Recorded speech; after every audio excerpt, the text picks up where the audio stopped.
About the noses on like the Sphinx and a lot of other ancient statues with the noses being busted off. I've heard people say that they were shot off.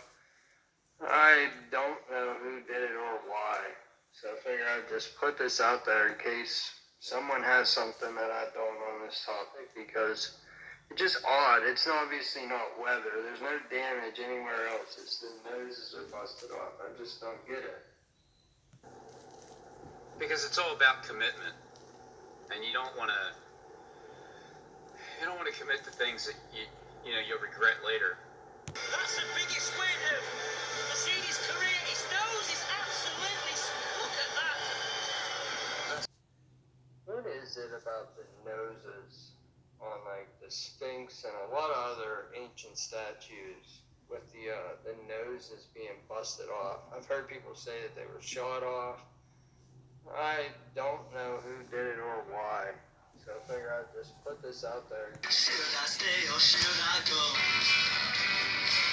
If you say that you are mine, should I stay or should I go?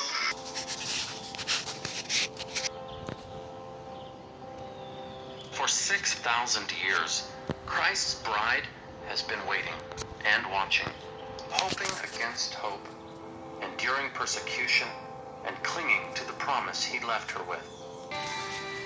But woe to those whose place it is to watch out for the bride, yet instead set themselves up as a substitute for her beloved. Woe to those who abuse her, deign to control her, and interject themselves over her in place of the groom. Enjoy today, Mr. Krabs, because by tomorrow I'll have the formula. Then everyone will eat at the chump bucket, and I will rule the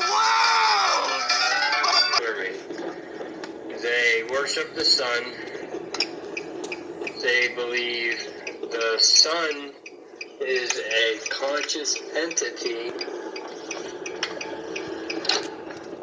They believe the sun is Lucifer. Lucifer fell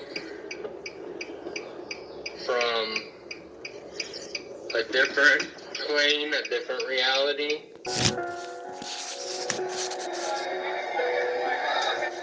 Daniel 5.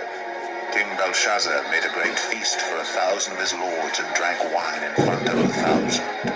Belshazzar, when he tasted the wine, commanded that the vessels of gold and of silver that his father had taken out of the temple in Jerusalem be brought.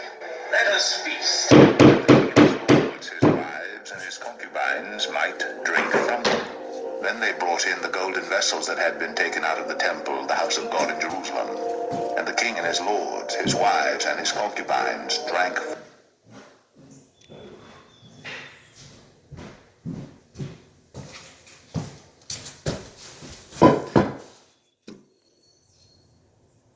And the king and his lords, his wives, and his concubines drank from them. They drank wine and praised the gods of gold and silver, bronze, iron, wood, and stone.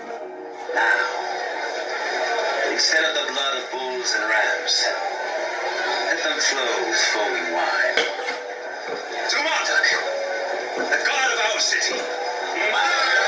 Immediately the fingers of a human hand appeared and wrote on the plaster of the wall of the king's palace opposite the lampstand. And the king saw the hand as it wrote. Then the king's color changed, and his thoughts alarmed him. His limbs gave way, and his knees knocked together. The king called loudly to bring in the enchanters, the Chaldeans, and the astrologers. The king declared to the wise men of Babylon, Who reads this and tells me what it means shall be clothed in pearls, and have a gold chain placed around his neck, and be made third highest ruler in the kingdom. Around his neck, and be made third highest ruler in the kingdom. The queen, because of the words of the king and his lords, came into the banqueting hall, and the queen declared, There is a man in your kingdom in whom is the spirit of the holy gods. In the days of your father, light and understanding and wisdom like the wisdom of the gods were found in him. Then Daniel was brought in before the king. How can I be of service, Highness? Are you Daniel? I am told you are able to give interpretation.